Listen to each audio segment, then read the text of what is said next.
The heavily equipped British SAS Commandos were silent inside their Wessex 5 helicopter.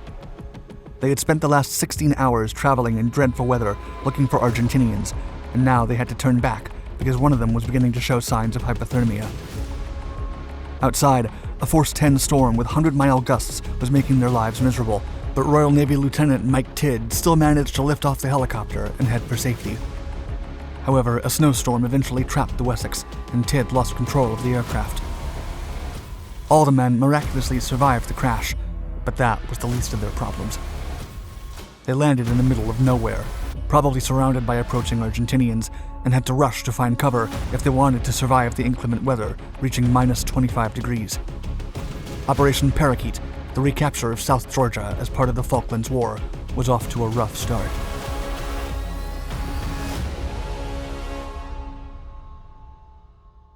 Las Islas Malvinas.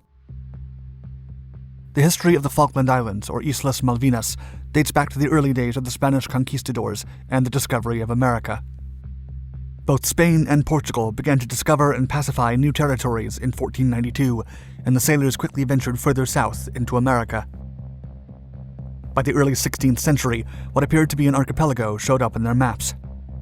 Some attribute the discovery of the Malvinas to Fernando de Magallanes and one of his sailors, Esteban Gomez, but this is still disputed. Whatever the case, the Spanish crown never sent men to reclaim the islands, and no conquistador ever set foot on it. As for the English, it is said that some explorers sighted the islands and called them Falklands after the Lord of the Admiralty. Then, after a series of disputes in the 19th century between the French, Spanish, and English, the Royal Navy left a plaque asserting the islands as their possession.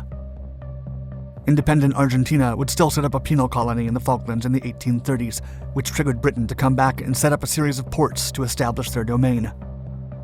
Then, more than 100 years later, Argentine sovereignty claims intensified, and war between both countries seemed inevitable. Diplomatic tensions.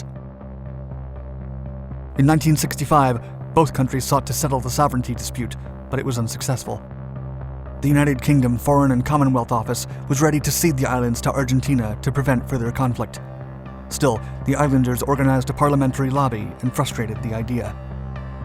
While the UK kept retaining the island's sovereignty, Argentina was given the monopoly of different economic activities around the island. In early 1980, the Minister of State for Foreign Affairs, Nicholas Ridley, went to the Falklands to convince the islanders of the benefits of a leaseback scheme, but the islanders refused. When Ridley reported back to the British Parliament, he was called a sellout. The British had sought a 99-year lease, but the Argentinian government wanted to reduce it to just 10 years. During a private meeting, Ridley desperately said, quote, "If we don't do something, they will invade, and there's nothing we could do." In December of 1981, a new military junta, headed by Argentinian General Leopoldo Galtieri and other high-ranking officers, led a propaganda campaign to bolster the population's sympathies towards the occupation of the Falklands. Then, on March 19, 1982, American scrap metal merchants raised the flag of Argentina at South Georgia Island. The UK felt insulted and immediately sent the HMS Endurance ice patrol vessel. The Argentinians believed that the British would reinforce the Falklands and invade them first, and on April 2, 1992, the military junta ordered the invasion of the Falklands. Ridley's warning had been prophetic. A discreet operation.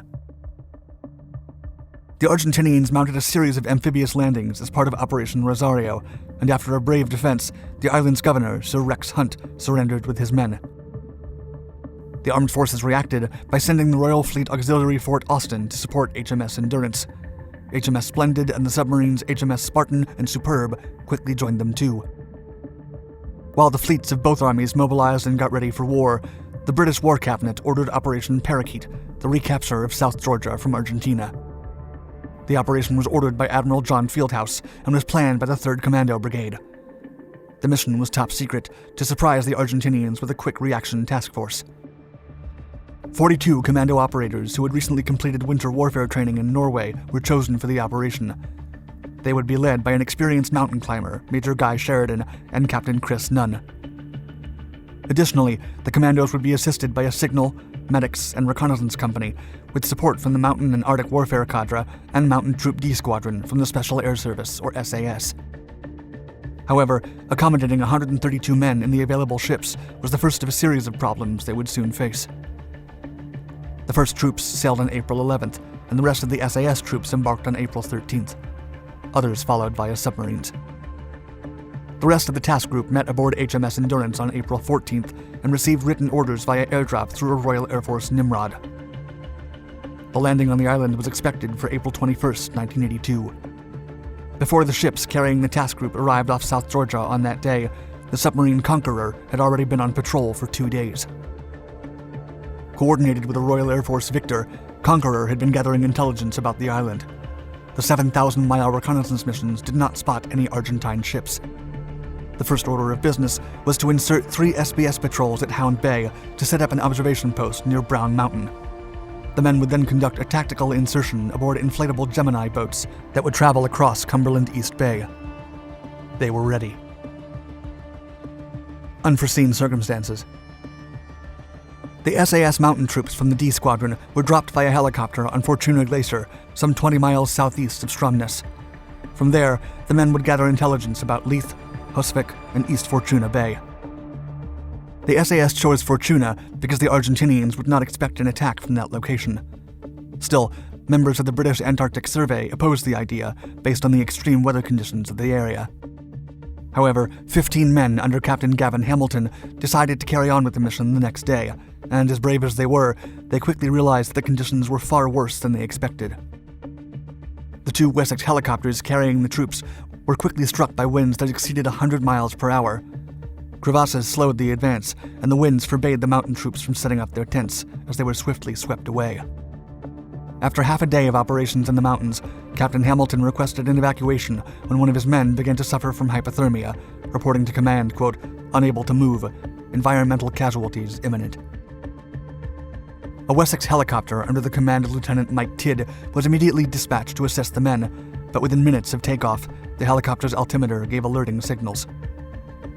Moments later, the helicopter crashed, but the men survived and gathered around the burning debris to withstand the extreme weather and wait for help. 2 helicopters soon approached, but they were already full. Still, they split the survivors and took them in, but one of the aircraft then hit a ridge and crashed. No one was harmed yet again, but the men had to wait for the 3rd Wessex to offload its troops aboard a destroyer and come back for them. After 2 attempts, the Wessex managed to pick them up and deliver them to safety after performing an emergency landing on HMS Antrim's flight deck. Argentinians. Meanwhile, on April 22nd, the SBS insertion team from the Gemini boats had moved from Hound Bay to Dartmouth Point and Sorling Valley without sighting any Argentinians. And while attempting to regroup with other units, the SBS team had to call off the mission. Other SAS teams attempted to make their way to Stromness Bay to fulfill their intelligence mission, but 2 of the boats had to turn back after their engines began to fail. It wasn't until April 23rd that the British managed to intercept an Argentinian submarine, the Balao-class ARA Santa Fe. The British ships off the coast of South Georgia dispersed and prepared to counter, while in the early hours of October 25th, the Santa Fe unloaded troops at Grytviken. Knowing that the submarine would withdraw without submerging to detect icebergs and avoid a collision, the British quickly armed a Wessex helicopter with radar and the necessary equipment for anti-submarine action. With the help of 3 warships, the Wessex went after Santa Fe as she left the bay, and the Argentinian submarine was attacked with depth charges, piercing an external fuel tank and forcing her to stay above the water. Several other aircraft then joined the Wessex and launched AS-12 missiles to knock her out, but the submarine kept going. By 11 a.m., Santa Fe was moored at Grytviken by its crew, and the British assembled a quick reaction force of about 70 men, including the Royal Marines, SAS, and SBS Command. After a brief Royal Navy bombardment, the British soldiers arrived by helicopter and forced the small Argentinian garrison to surrender. Only 1 Argentinian was lost, by accident, when a Royal Marine thought he was sabotaging the Santa Fe. The small incursion at South Georgia was over 4 days after it started, and although the special operators failed to accomplish their reconnaissance mission due to the extreme weather conditions, the Navy managed to submit the Santa Fe and the small Argentinian garrison. The encounter ultimately became a heavy blow for the Army of Argentina, but the War for the Falklands was just beginning. Thank you for watching my video. Please like and subscribe to our Dark Documentaries channels to find more exciting historical content. And let us know in the comments below what you think of the Falklands War and its impact on the diplomatic relations between both countries. Did the Argentinians have the right to occupy the islands?